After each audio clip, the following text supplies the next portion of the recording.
My point is that the Quran, if we go by modern science, is full of contradictions. And if we examine the Quran internally, it contradicts itself. That's why you even have abrogation. You do agree with abrogation, right? Yeah, You yes, I do. believe that the Quran teaches it, right? Yeah, it abrogates You certain verses. believe, do you believe the Quran is the speech of Allah Yes, I do. and it's uncreated, right? Yes. All right. So my question is, the entire Quran, every part of the speech of the Quran, it's perfect and flawless and equal, right? Because if it's all the speech of Allah, there is no part of Allah's speech that's better than another part of his speech, correct? Yes. You agree with that, right? Yeah, I would agree. Now, you just said the Quran is a speech of Allah, it's uncreated, Yeah. and there is no part of Allah's speech that's better than another part, right? Yeah. And the ayat of the Quran, they are the speech of Allah, correct? Yes. Okay. Chapter 2, verse 106, Surah Al-Baqarah, 106. Nothing of our revelation do we abrogate or cause to be forgotten, but we bring in place one better or the like thereof, similar. Okay, now I'm going to ask you a question. Hmm. You just said the entire Quran is the speech of Allah, and no part of Allah's speech is superior to another part, right? Yeah. But here it says there are some verses of the Quran that are better than others. How is that possible? Um, Better in what sense?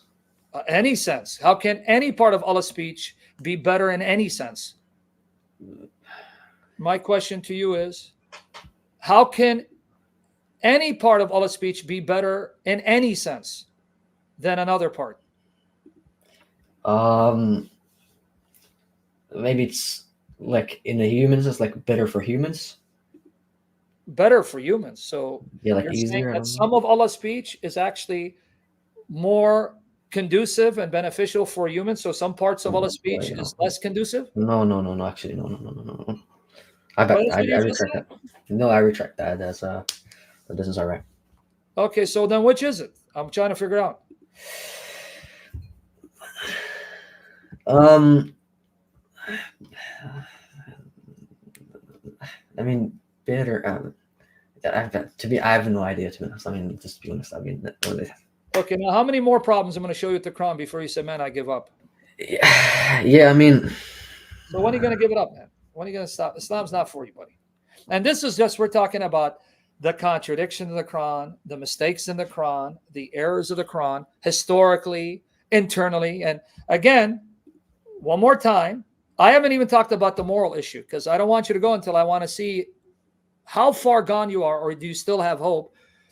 Because I have some problems when I read the Quran, because the Quran is supposed to be carried out by Muslims till the last hour. And I'll get to that in a minute. But one more time, you believe the Quran is uncreated. It yeah, is the speech of Allah, and there's no part of Allah's speech that's better. So then yeah. how can one part of the Quran be better than another part? Um,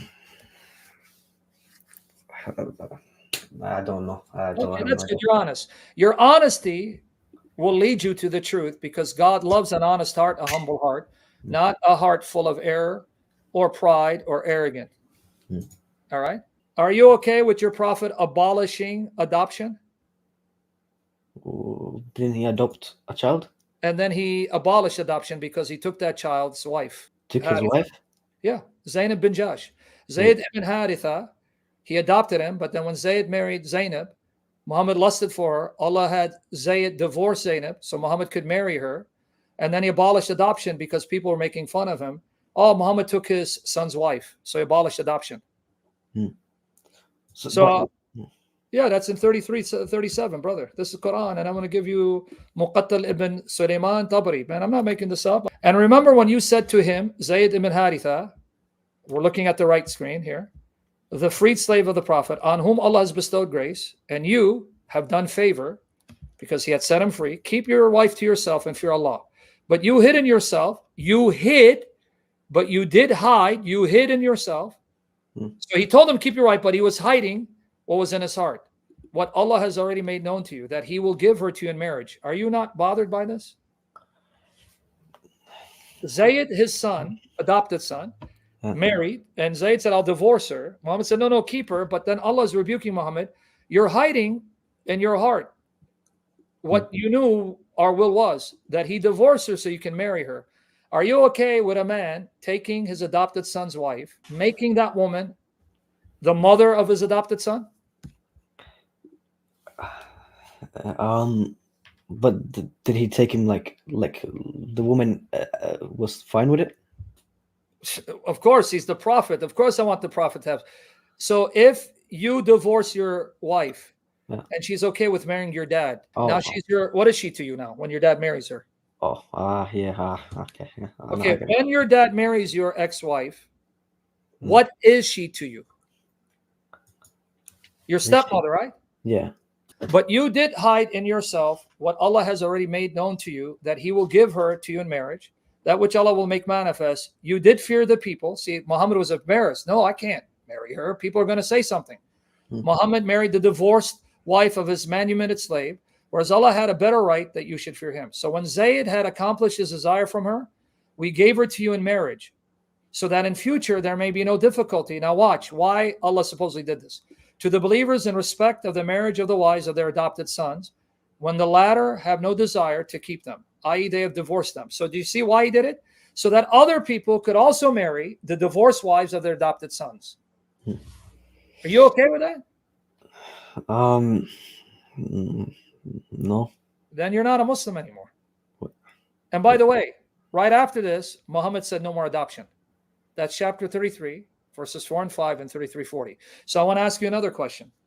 Since Muhammad said, I did this so that I can show you it's okay if you have an adopted son, if he divorces his wife, you can marry that woman, make her your wife.